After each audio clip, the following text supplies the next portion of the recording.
요즘 저한테 왜인지 모르겠지만 손흥민이 공을 잡으면 일어나는 일 뭐 이런 게 자꾸 떠요. 나만 또 뜨는 거겠지? 그래서 말씀 제목을 엄청나게 고민을 많이 했어요. 성경을 읽으면 정말 행복해집니다. 왜냐하면 이라고 제목을 할까 생각도 하고 이 말씀을 읽는 게 궁금해졌으면 좋겠다라는 생각을 많이 했던 것 같아요. 특별히 이제 우리가 오늘 함께 배우게 될 통독이라는 개념은 우리가 가장 유지하기 어려운 것 같아요. 큐티는 하겠는데, 한 구절 묵상은 하겠는데 통독을 이어가기가 참 쉽지가 않죠. 그럼에도 불구하고 이 통독이 주는 은혜는 말로 다 할 수가 없습니다. 통독의 성격을 저는 그저 혼자 시간이 되는 대로, 기회가 되는 대로 읽고 듣고 하면 된다 생각했는데 오늘 말씀을 보면서 느낀 것이 통독은 함께 하는 것이라는 거예요. 그리고 가능하면 낭독하는 것이라는 거예요. 소리내어 읽고 함께 읽는 것. 이스라엘 공동체 가운데 그런 멋진 전통들이 있었죠. 이들의 전승 안에서는 함께 손잡고 말씀을 암송합니다. 본문이 없던 시기였기 때문에 암송으로 구전으로 전해지던 시기였었죠. 같이 낭독하며 말씀을 보는 것이죠. 오늘 우리에게 이 통독의 은혜가 좀 그렇게 주어졌으면 좋겠습니다. 기회가 되실 적마다 저는 막 소그룹에서 줌을 켜고 같이 모여서 소리내서 읽었으면 좋겠어요. 그 안에 분명히 은혜가 있습니다. 그래서 우리가 지금 같이 보고 있는 그 유튜브 공동체 성경 읽기라고 하잖아요. 혼자 읽는 것이 아니라 함께 읽는 시간으로 이 통독의 은혜가 좀 채워졌으면 좋겠습니다. 어떤 시대든 특별한 세대가 있는 것 같습니다. 제가 좀 찾아보니까 역사를 바꿨던 인물들, 그 세대의 어떤 공통점을 보니까 이들의 업적이 보통 20대에서 30대에 나타났다는 거예요. 알렉산더 대왕이 페르시아를 정복했을 때가 22살이었대요. 지금 몇 도래죠? 22살이? 네, 03 응원합니다. 아인슈타인이 특수 상대성 이론을 고안했을 때가 26살이라고 합니다. 네, 99 또래 응원합니다. 에디슨은 22살의 그 발명의 길을 선택하고 30대에 전구를 만들었죠. 그래서 우리가 지금 살아가는 시대에 시간의 개념을 무너뜨릴 만큼 놀라운 변화를 가져왔습니다. 완전히 세상을 바꿔버린 변화가 이 20대, 30대의 세대에서 나타난 것이죠. 그리고 생각을 해보니까 그 나이대를 우리가 지금 살아가고 있더라는 것입니다. 현대 사회를 살아가는 인간의 각성의 지점들이 있대요. 인간이 살아가다 보면 몇 번 각성을 하게 되는데 그게 언제냐면 중학교에 처음 들어갈 때 각성을 한대요. 교복을 입는 순간부터 존재의 변화를 체감한대요. 두 번째는 고3 때라고 합니다. 이때처럼 살면 인생이 달라질 거라고 하더라고요. 이때의 텐션을 유지하기만 하면. 세 번째는 이제 형제들에게 많이 해당되는데 군대를 들어갈 때가 아니라 전역할 때라고요. 삶에 대한 걱정과 바깥 세상 마치 감옥에서 출소하는 것처럼 햇살을 마주해야 되는 그 공포 속에서 난 이제 어떻게 살아갈까. 가장 그 날 서 있고 가장 그 머리가 잘 돌아갈 때가 이제 전역할 때라고요. 그 다음은 이제 대학교 졸업할 때, 취업을 앞두고 모두에게 해당되는 것은 아닐 수 있지만 대학교를 졸업할 때 그런 경험이 있다고 합니다. 그 다음은 결혼을 할 때가 아니라 준비할 때, 결혼을 준비할 때. 그래서 2번, 3번 하신 분 굉장히 존경한다라고 얘기를 하잖아요. 예. 저도 이렇게 웨딩 사진 찍을 때 너무 이렇게 잘 웃었더니 신랑 혹시 2번째세요? 그래서 아닙니다 했던. 결혼을 준비할 때 새롭게 시작되는 삶의 터전이 바뀌는 것이기 때문에 각성한다고 하죠. 마지막으로 아이가 태어났을 때라고 해요. 우리 인생에 있어서도 20대, 30대 시간을 지나는 우리 특별한 세대가 만들어진 것이겠죠. 그리고 우리에게도 여러 각성의 지점들이 주어질 것입니다. 삶을 바꾸는 이 변화들이 나타나기 아주 좋은 시간을 우리가 지나고 있다는 것이죠. 그런데 이 놀라운 삶을 바꾸는 변화가 한 개인이 아니라 한 공동체에게 일어난다면 어떤 일들이 생기게 될까요? 오늘 우리가 함께 읽은 이 말씀 가운데서도 아주 특별한 세대가 나타납니다.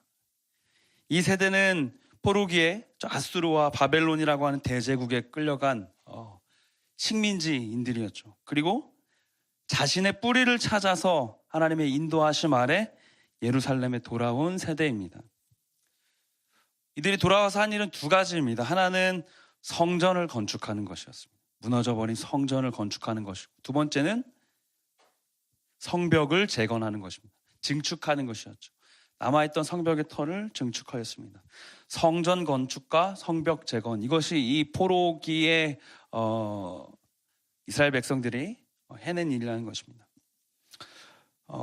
우리가 읽은 이 에스라서와 느헤미야는 이 성전 건축과 성벽 재건에 대한 이야기를 담고 있습니다.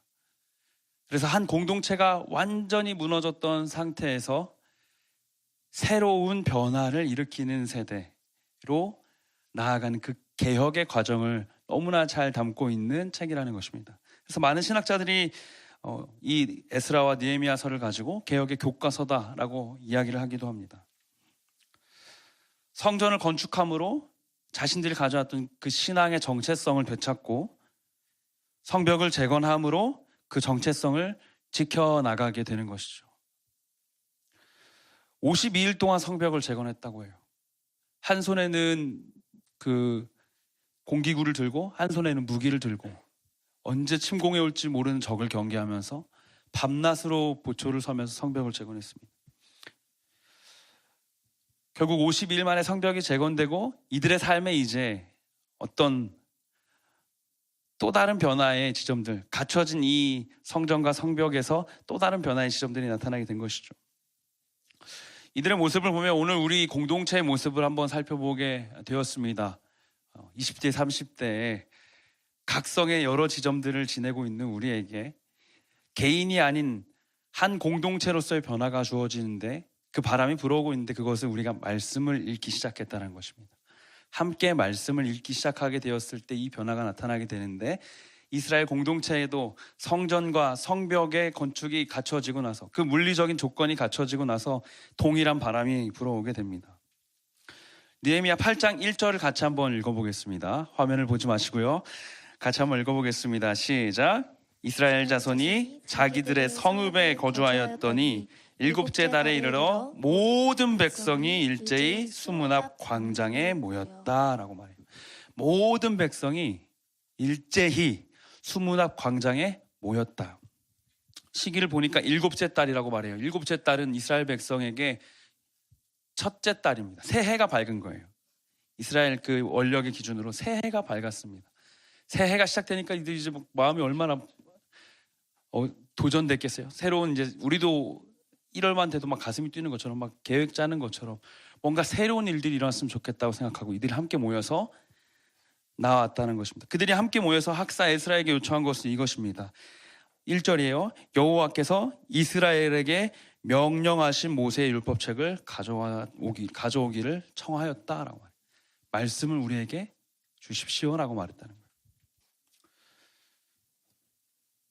이 8장 1절의 앞 문맥에서 보면 성벽과 성전 재건을 어느 정도 일단락하고 이들이 다 각기 자기 고향에 돌아가 있던 상태였는데, 새해가 밝자마자 이들이 하나님 앞에, 그리고 엑스라 앞에 다 같이 모여서 한 말이 있다면, 그들의 갈증 어린, 그들의 마음속에 있는 결핍을 가지고 한 말이 이것이었는데, 말씀을 가져와 달라는 것입니다.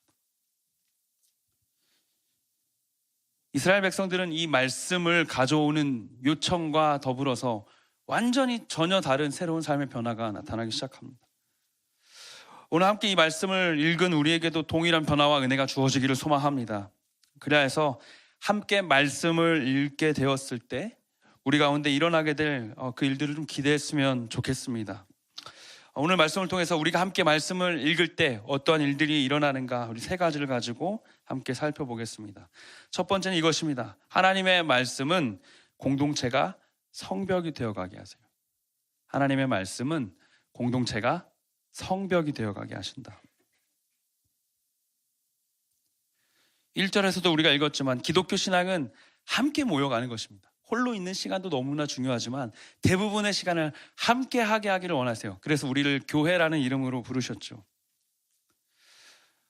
같이 있고 싶어지는 것입니다. 같이 그 시간을 누리고 싶어지는 것입니다.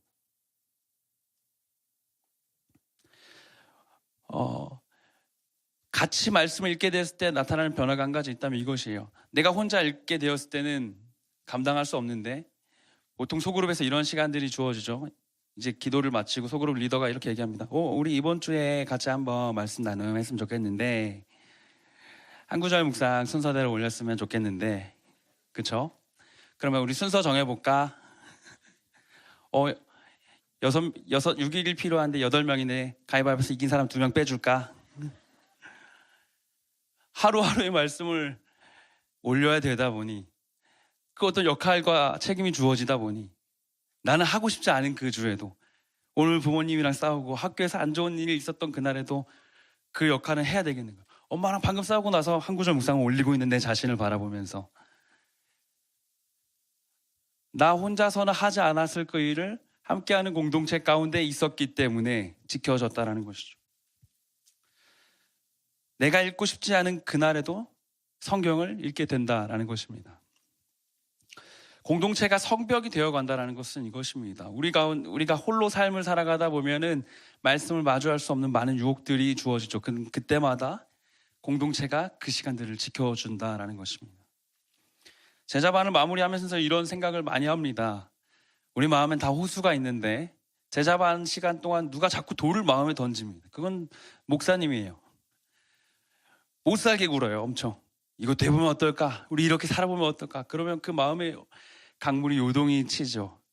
그러다가 이제 제자 훈련이 마치게 되면 목사님이 없어집니다. 그러면은 다시 고요한 그 상태를 되찾게 되는 것입니다. 이 시간들을 보고 저는 이런 생각이 들었습니다. 훈련의 방향은 스스로가 마음의 호수에 돌을 던질 수 있어야 되는 것이구나 라는 것입니다. 스스로가 마음의 호수에 돌을 던질 수 있는 사람이 되는 것이 제자 훈련의 너무나 중요한 요소구나.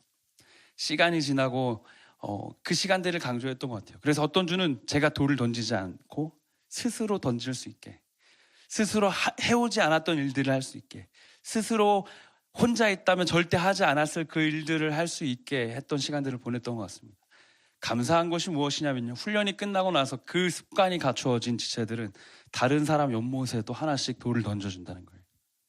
그럼 그들의 삶에도 혼자 움직여지지 않을 그 호수에도 돌이 던져질 때 마음에 변화가 생긴다라는 것입니다. 혹시 여러분 소그룹 톡방에 아니면 여러분 사역팀 방에 계속 돌을 던져주는 누가 있습니까? 계속 말씀을 올려주는 누가 있어요? 계속 기도하겠다고 말해주는 누군가가 있고 계속 찬양을 나눠주는 누군가가 있습니까? 돌을 던져주는 사람이에요. 사랑하는 여러분, 우리 모두가 그런 사람이 되기를 소망합니다. 그리하여서 이 공동체가 나 혼자 신앙 좋아지는 것이 아니라 어떤 성장에 함몰되어 살아가는 것이 아니라 이 공동체가 주 안에서 그렇게 자라갈 수 있도록 서로가 돌을 던지는 공동체가 되기를 소망합니다. 느헤미야 8장 13절을 보면 이렇게 말합니다. 그 이튿날 뭇 백성의 족장들과 제사장들과 레위 사람들이 율법의 말씀을 밝히 알고자 하여 학사 에스라에게 모였다라고 말해요. 학사 에스라에게 모였다. 양육반이 지난주부로 끝났습니다. 큐티를 계속하고 있는 분들 계십니까?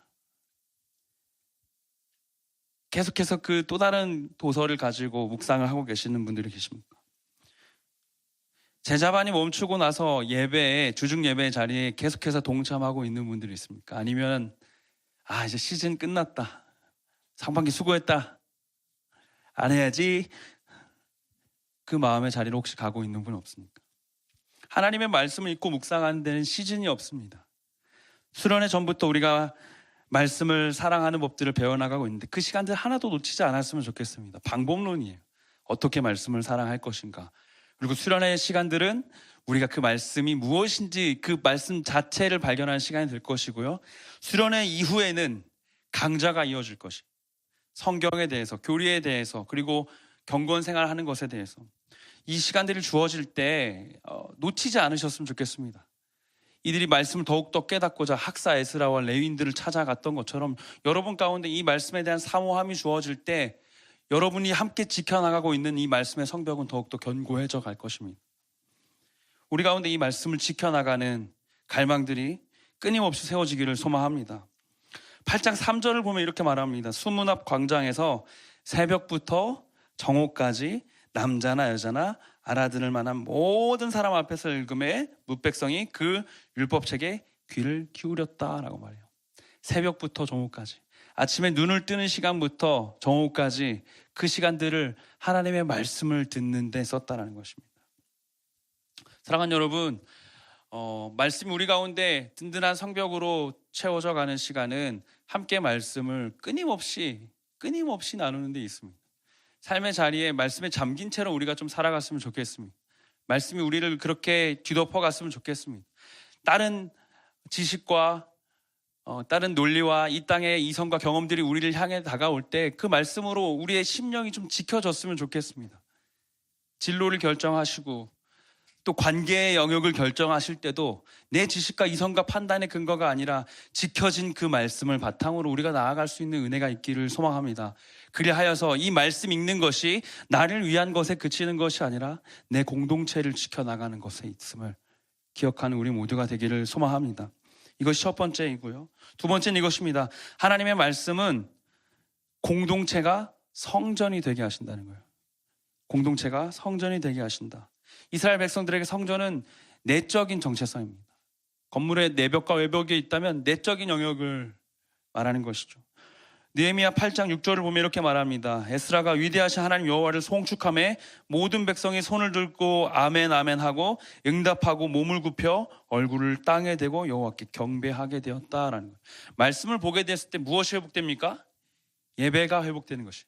경배하는 것이 회복되는 것입니다. 신학적으로 예배는 지식과 감정과 의지, 이 지정의 세 가지 요소가 있어야 된다고 말해요. 지식과 감정과 의지. 지식은 무엇입니까? 하나님의 말씀, 로고스가 주어지는 것이죠. 우리가 배워야 돼. 우리가 깨달아야 하나님의 말씀이 주어지고, 감정은 무엇입니까? 그 말씀이 우리 안에서 깨닫게 하시고 반응하게 하시는 것이죠. 마지막 무엇입니까? 의지입니다.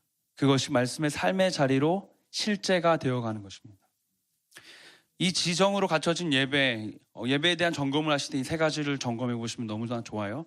내 예배 가운데 하나님의 말씀, 지식이 주어져 있는가? 내 안에 내면으로부터 내 영혼이 감정의 그 반응으로서 나아가고 있는가? 내 삶의 의지의 결단으로서 적용되어져 가고 있는가? 그런데 이 모든 세 가지의 전제는 지식이 전제되어야 된다는 거예요. 여호와의 말씀이 우리 가운데 주어질 때 예배가 시작이 됩니다. 예배가 몰입되고 있지 않은가? 이 말씀이 우리 가운데 주어져 있는지를 점검하셔야 된다는 거예요. 말씀 가운데 본질이 있습니다. 어거스틴이라고 하는 신학자가 이런 얘기를 했습니다. 성경은 합당한 것들에 대하여 탄식하고 합당한 것들에 대해 기쁨을 누리는 법을 배우도록 우리의 갈망과 지각을 재형성하시는 하나님의 방법이다. 너무 어렵죠? 합당한 것들에 대해서 탄식하는 것이죠. 우리의 체계화되어 있지 않은 이성은 과장된 탄식을 가져옵니다. 과장된 기쁨을 가져오게 됩니다. 그것은 쾌락으로 변질되고 그것은 악으로 변질되는 경우들이 있습니다. 합당한 것들에 대해서 탄식하고 하나님 앞에 합당한 것들에 대해서 기쁨을 누리는 것을 배우게 한다는 것입니다. 이것을 무엇이라고 하는가? 우리의 갈망과 지각을 재형성하는 것이다라고 하네요. 사랑하는 여러분, 하나님의 말씀이 우리 가운데 주어질 때 내면을 돌보시길 바랍니다. 그동안의 나의 어떤 판단의 기준들이 하나님의 말씀으로 재형성되셨으면 좋겠습니다. 그 은혜가 우리 가운데 주어질 때 어그러진 질서들이 회복되어 갈 때 우리의 예배와 기도하는 그 경건의 자리와 그리고 삶의 모습까지도 다시 한번 처음부터 그 배열이 세워져 갈 것입니다. 느헤미야 8장 14절은 이렇게 말합니다. 율법에 기록된 바를 본즉 여호와께서 모세를 통하여 명령하시기를 이스라엘 자손은 일곱째 달 절기에 초막에서 거할지니라 하였고 하고, 이들은 초막절이라는 절기가 있었어요. 광야에서 머물던, 천막에서 머물던 시간을 기념하려고 하는 절기가 있는데 이 말씀 이후에 이들이 이 초막절을 지켜나가기 시작합니다. 절기가 회복되었다는 것. 하나님께서는 이스라엘에게 여러 절기들을 주셨죠. 왜 절기를 주셨습니까? 나 여호와가 너희에 대하여 한 일을 기억하게 하기 위해서라는 거예요. 사랑하는 여러분, 하나님의 말씀은 우리 가운데 계속해서 혼란해 있던, 무질서해 있던 이성과 지각을 재형성해 주시는데, 그것은 마치 절기가 회복되는 것처럼 하나님이 나에게 하신 일들을 기억하게 하시는 것입니다. 그 기준 안에서 세워져 가는 것입니다. 느헤미야 8장 18절입니다. 그 절기가 회복된 이들의 삶을 이렇게 말해요. 에스라는 첫날부터 끝날까지 날마다 하나님의 율법책을 낭독하고 무리가 이레 동안 절기를 지키고 여덟째 날에 규례를 따라 성회를 열었다. 하나님의 말씀이 날마다 낭독되어져 가고 이들의 삶이 이레 동안 그 절기를 지키는 가운데 하나님의 일하심을 기억하는 가운데 나아갔을 때 성회가 열렸다는 것이죠. 하나님의 뜻 아래 내면과 삶이 회복되어 가는 것입니다. 사랑하는 여러분, 여러분의 내면을 하나님의 말씀 앞에 빗대어 점검하는 시간이 주어졌으면 좋겠습니다. 그 안에서 두 가지를 볼 수 있는데 이것 같아요. 하나는 말입니다. 여러분의 언어는 복음의 언어 가운데 잘 주어져 있습니까? 특별히 소그룹 시간에요. 소그룹 시간에 세상에서 있었던 여러분의 판단과 사고가 혹시 배설되고 돌아가는 것 아닙니까?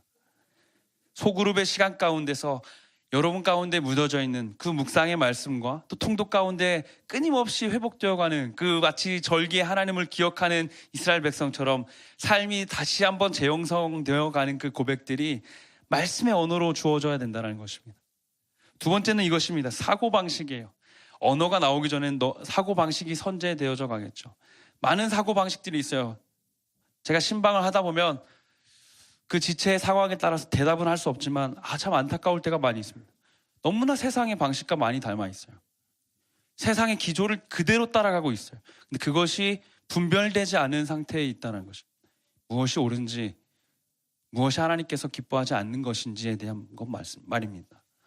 사랑하는 여러분, 우리 가운데 하나님의 말씀이 주어질 때 내면의 영역들이 우리의 지각과 우리의 영성이 다시 한번 재형성되어 갈 때 우리의 생각과 우리의 말이 바뀔 줄로 믿습니다. 우리의 말과 생각을 점검함으로 하나님 앞에 내 내면이 다시 한번 새로워져 가는 한 주가 되시기를 소망합니다. 마지막입니다. 하나님의 말씀은 공동체가 전달자가 되게 하십니다. 공동체가 전달자가 되게 하십니다. 여러분이 굉장히 힘들게 읽어도 아까 7절 여러 이름들이 명시가 되었죠. 예수아와 바니와 세레비아와 야민과 악굽과. 굳이 느헤미야라는 저자는 이 많은 사람들의 이름을 열거했을 이유가 무엇일까요? 읽기도 힘든 이분들의 이름을 왜 이렇게 열거했을까요? 그리고 이들이 한 역할이 구체적으로 나타나 있지 않는데 그저 이들이 한 일은 이것입니다. 백성들이 제자리에 서 있는 동안 그들에게 율법을 깨닫게 하였다. 제가 일전에 유럽에 한번 간 적이 있어요. 거기서 바티칸에 갔습니다. 그날 저는 바티칸 투어를 신청해야 한다는 권유를 받았지만 PPPP답게 그냥 갔습니다. 갔더니 그날 그 교황께서 이렇게 메시지를 전해주시고 있더라고요. 이것을 여기서 따라해도 될지 모르겠지만 막 교황께서 그 나라 말로 이렇게 하시면은 앞에 계시던 한 두 분께서 통역을 하세요. 이렇게 하시면은 밑에서 아멘 이렇게 하시더라고요. 무엇입니까? 이들은 포로기 시간을 외국에서 지냈다 보니까 돌아왔을 때 다시 아람어로 그 메시지가 번역되는 시간이 필요했던 거예요. 이들의 역할은 무엇이었냐면 이스라엘 백성들에게 두루마리에 적혀있는 하나님의 말씀을 전하는 역할을 했다는 것입니다. 너무나 중요한 역할을 했다는 것이죠. 지금 우리에게 필요하지는 않은, 왜냐하면 너무나 많은 번역서들이 있기 때문에. C.S. 루이스라는 학자가 이런 말을 했어요. 성경이 더 안 읽어가는 시대가 되어갈수록 번역서가 많아진다. 너무 안 읽으니까 조금이라도 더 쉬운 성경책을 주어주려고 하는 것이잖아요. 사랑하는 여러분, 하나님의 말씀이 우리 가운데 이렇게 계속해서 전달되어져 왔습니다. 그리고 이제는 우리의 사명이 있다면 그 말씀을 전달해 가는 것이죠. 그렇다고 해서 막 아무에게나 막 성경을 가르치시라는 말은 아닙니다. 성경대로 사는 그 삶의 회복부터 전달하는 모습이 나타나게 될 것입니다. 8장 9절은 이렇게 말합니다. 백성이 율법의 말씀을 듣고 다 우는지라. 총독 느헤미야와 제사장 겸 학사 에스라와 백성을 가르치는 레위 사람들이 모든 백성에게 이르기를 오늘은 너희 하나님 여호와의 성일이니 슬퍼하지 말며 울지 말라 하고, 하나님의 말씀이 이들 가운데 전달되어졌을 때 이들의 반응이 나타나는 거예요. 다 우는 거예요. 뿌리가 없이 살아가던 저 바벨론 땅에 살아가던 이스라엘 백성들이 자신에게 뿌리가 있었음을, 여호와의 말씀이 끊임없이 자기들에게 주어졌고 오늘 그 말씀의 성취로 자기들이 서 있음을 바라보았다는 것입니다. 사랑하는 여러분, 말씀이 전달될 때 나타나는 축복이 이것입니다. 우리가 말씀을 전달될 때 그 자리에 말씀의 성취가 나타나게 될 것입니다. 세상을 홀로 살아가고 있던 이들에게 예수 그리스도가 계시고 하나님의 약속이 너희 가운데 있어서 너를 여전히 기다리시고 너와 함께하기를 원하신다는 그 복음의 메시지가 주어질 때 약속의 선취가 일어나는 것이요, 우리가 이 전달자의 자리에 설 때 이 놀라운 복들을 마주하는 우리 모두가 되기를 소망합니다. 마지막 절인데요, 느헤미야 12장 43절입니다. 12장 43절, 여긴 같이 한번 읽어봤으면 좋겠네요. 느헤미야 12장 43절 같이 한번 읽어보겠습니다. 시작. 이날에 무리가 큰 제사를 드리고 심히 즐거워하였으니 이는 하나님이 크게 즐거워하게 하셨음이라. 부녀와 어린아이도 즐거워하였으므로 예루살렘이 즐거워하는 소리가 멀리 들렸느니라. 아멘. 이들에게 어떤 국력도, 이들을 지킬 힘도, 완전한 국가도 갖춰지지 않았지만 이들이 즐거워하는 소리가 멀리까지 들렸다고 합니다. 이들이 우는 소리도 멀리까지 들렸을 것입니다. 하나님의 말씀이 주어졌을 때 그 말씀에 반응하는 삶 그대로 살아갔더니 이들의 모습이 하나님의 말씀을 전하는 자로 서게 했다는 것입니다. 말씀을 맺고자 합니다.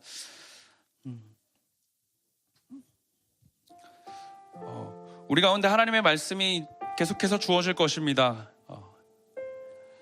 어떻게든 이 빗기를 피하려고, 이 소나기를 피하려고 내 심령에 아직 준비되지 않은 마음이 도망치고 싶을 수도 있습니다. 그러나 우리 가운데 누구도 비를 피할 수 있는 사람은 없죠. 그 한복판에 우리가 서 있고 비가 우리 가운데 주어질 때, 그 말씀에 비가 주어질 때 한번 맞는 시간이 되었으면 좋겠습니다. 같이 맞는 것이죠. 함께하는 지체들을 향해서, 이 기쁨을 모르는 지체들을 향해 손을 내밀어 주십시오. 같이 말씀을 읽자고, 같이 말씀을 경청하자고, 같이 말씀대로 살자고 살아가는 우리가 되었으면 좋겠습니다. 그래서 우리의 소리가, 우리 그 즐거운 소리가 저 온 땅 너머까지 들려지게 되는 은혜가 있기를 소망합니다.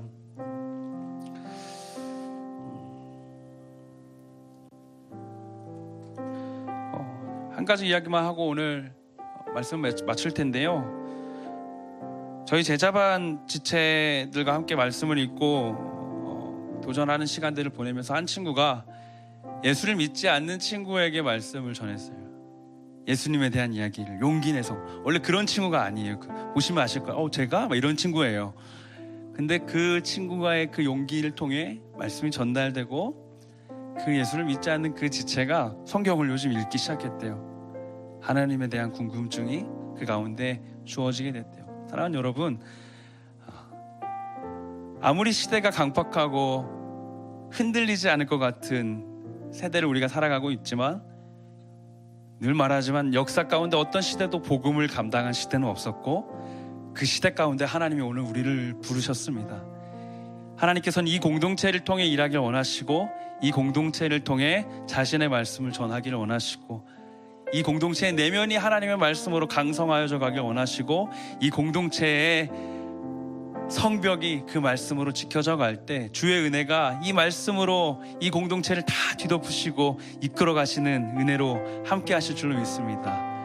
오늘 함께 찬양하실 때 이 마음 가지고 함께 고백했으면 좋겠어요. 말씀을 더 보고 공동체로 지켜져 나가고 공동체로 그 내면을 채워나가고 그리고 말씀을 전하는 자로 살아갈 때 우리에게 동일하게 주어진 하나가 있는데, 그것은 무엇이냐면 주님을 알아가는 것입니다. 주님을 알아가게 되는 것.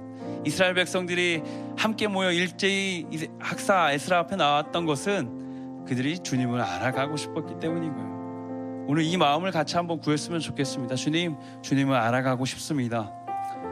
주님을 더 알아가고 싶습니다. 우리 그 마음으로 같이 한번 찬양했으면 좋겠습니다.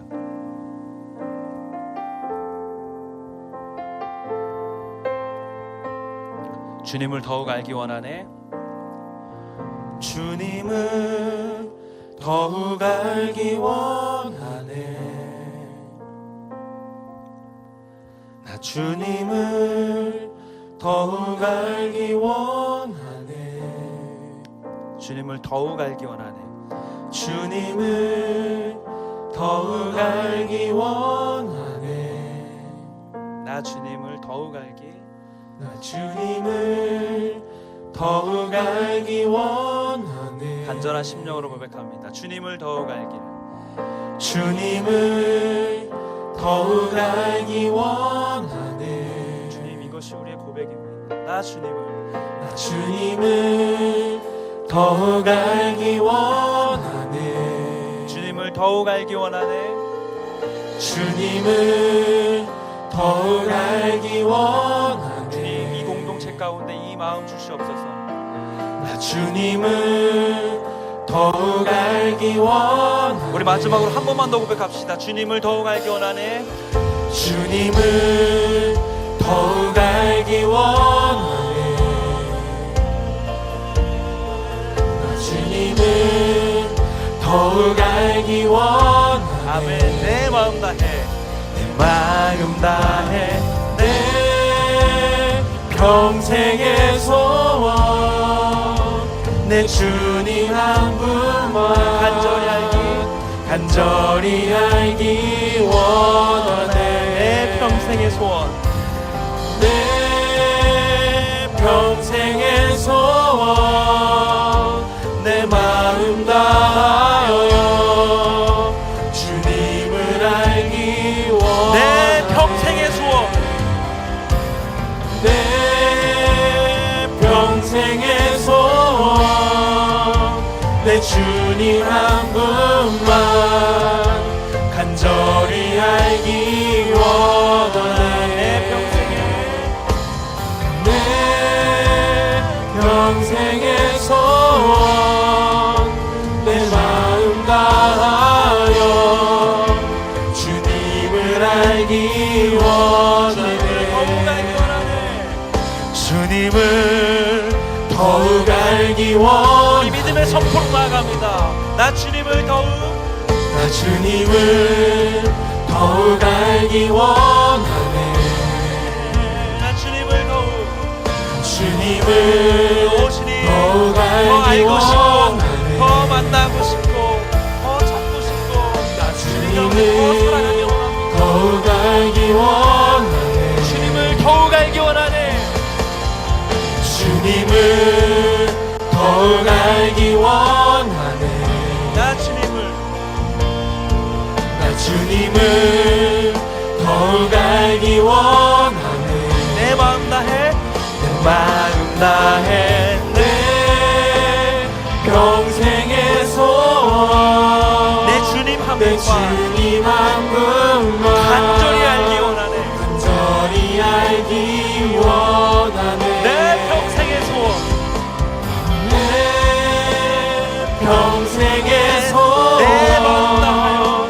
내 마음 다하여 주님을 알기 원하네. 주님을 알기 원하네. 이 시간 우리 다 함께 한번 기도하기 원합니다. 사랑하는 주님, 이 시간 우리가 주님을 더욱 알길 원합니다. 이 공동체 가운데 주님을 아는 마음을 가득히 부어주시옵소서. 주님을 찾는 마음을 끊임없이 부어주시옵소서. 홀로만 자라가는 신앙이 아니라 서로가 서로에게 말씀에 성벽되어 그 말씀의 성전을 지키는 자로 서게 하여 주시옵소서. 이 세상 가운데 그 주의 복음 전하는 자로, 말씀 전하는 자로 서게 하여 주시옵소서. 함께 주의 이름 부르시고 합심하여 기도하며 나아갑니다. 주여, 주여. 오 주님, 사랑하는 주님, 우리 가운데 하나님의 말씀 주심에 감사합니다. 이 시대를 살아갈 때마다 우리의 내면은 위협하고 우리의 삶의 벽이 언제든 침범할 수 있는 그 낮은 성벽으로 세워져 가는 시간들을 돌아봅니다. 주의 말씀이 우리의 영혼을, 우리의 성전을 새롭게 하시고 우리의 예배를 새롭게 하여 주시옵소서. 주의 말씀이 우리의 성전을 지켜주는 높은 성벽이 되어, 견고한 성벽이 되어 서로가 서로에게 한 공동체로서 하나님의 말씀을 붙잡고 나아가는 견고한 성벽으로 자라가게 하여 주시옵소서.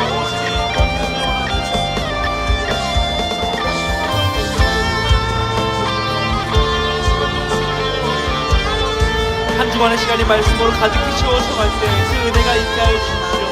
그 도전이 있게 하여 주십시오. 그 갈망이 있게 하여 주십시오.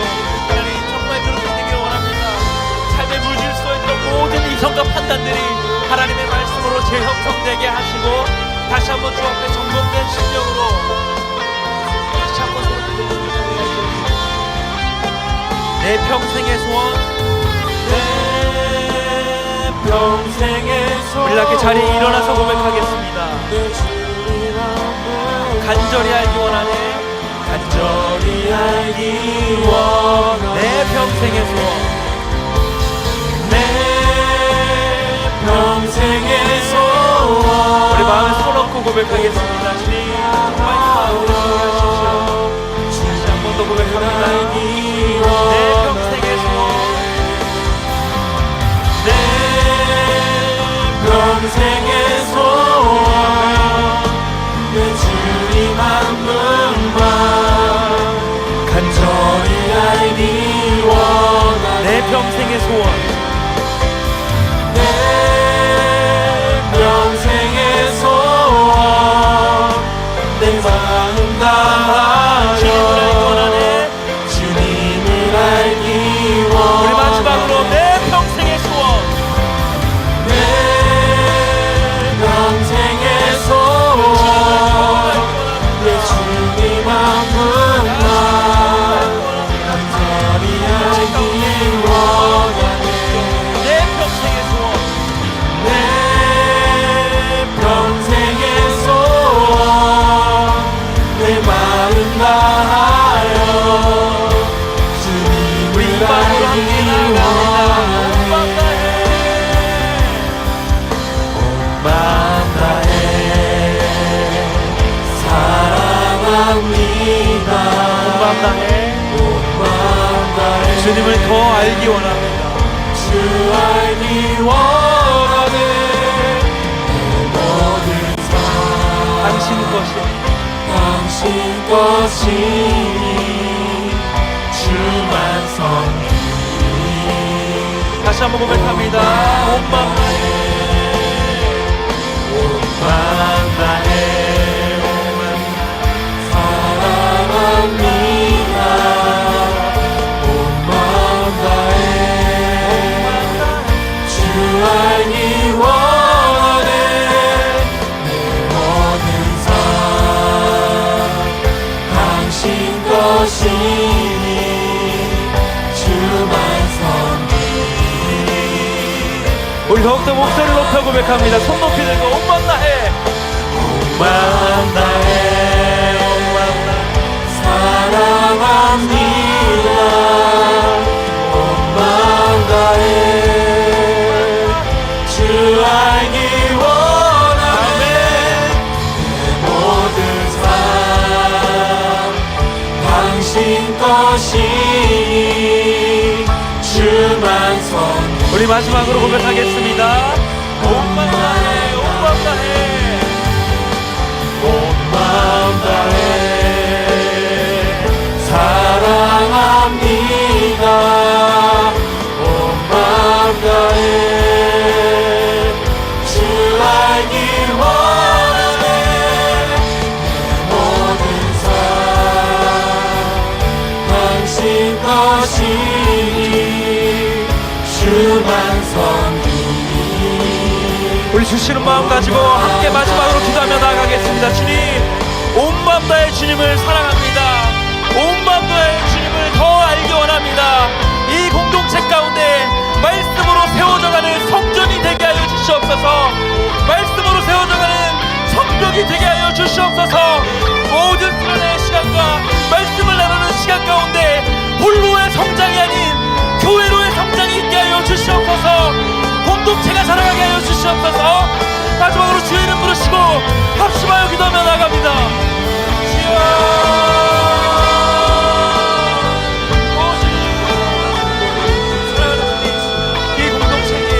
주여 말씀 주심에 감사합니다. 함께 걸어가는 그 시간 가운데 이 공동체의 모든 판단과 이 공동체의 모든 기도가 모든 악보나 건수나 주의 말씀이 있게 하시고 주의 말씀이 그 중심에 있게 하시고 그 주의 말씀으로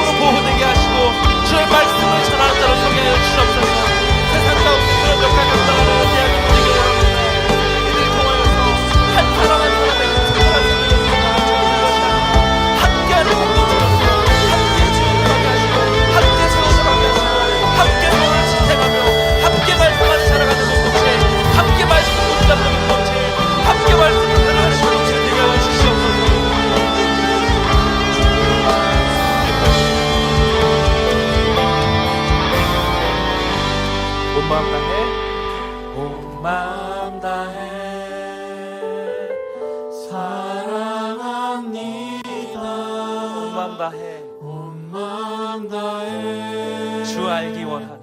주 알기 원하네 내 모든 삶 당신 것이니 주만 섬기니 마지막으로 우리 저 늦을 나에 고백합니다. 온 마음 다해 온 마음 다해 사랑합니다 온 마음 다해 주 알기 원하네 내 모든 삶 당신 것이니 주만 섬기니 온 마음 다해 하나님께 영광의 박수 올려드리겠습니다. 주님 정말 말씀대로 찬양대로 이루어 주시옵소서. 사랑하는 주님 감사합니다. 한 주의 시간 묵상을 통해 날마다 새롭게 하시는 시간을 보내게 하심에 감사합니다. 그러나 비록 실패하였을지라도 넘어졌을지라도 우리가 낙심치 않는 것은 우리가 서로에게 그 말씀의 성전으로 말씀의 성벽으로 함께 서 있기 때문인 줄로 믿습니다. 오늘 다시 한번 소그룹을 나아가는 그 시간 가운데 다시 한번 무너진 성벽이 다시 한번 무너진 성전이 세워지는 은혜를 경험하게 하여 주시옵소서. 말씀으로 이 공동체가 세워져 가기 원합니다. 주님 정말 더 알고 싶습니다. 주님 정말 더 사랑하고 싶습니다. 우리 한 주의 시간 수많은 공격들이 주어질 적마다 서로가 서로를 지탱함을 서로가 서로를 붙잡는 말씀의 성벽으로 말씀의 성전으로 세워갈 때 이 땅 가운데 진정한 그 말씀의 전달자로 서는 우리 모든 대학이부 되게 하여 주시옵소서. 주시는 마음 가지고 나아갈 때 삶의 자리에서 또 소그룹의 자리에서 주께서 역사하실 것을 기대하고 우리의 모든 생각과 우리의 모든 입술까지도 주께서 바꿔가실 것을 기대하며 사랑이시며 우리의 말씀 되신 우리 주 예수님의 이름으로 기도드립니다. 아멘. 이제는 우리 주 예수 그리스도의 은혜와 하나님 아버지의 사랑과 성령의 교통하심이 말씀 붙잡고 말씀의 성벽이 되어 말씀의 성전으로 살아가기 결단하는 모든 청년들 위해 수고한 모든 리더들과 또 새롭게 세워지는 모든 소그룹과 이 모든 과정을 준비하는 모든 리더십들과 그리고 모든 보이지 않는 곳에서 애쓰는 모든 청년들 위해 그들의 모든 공동체 위에 이제로부터 영원토록 항상 함께 있을지어다. 아멘.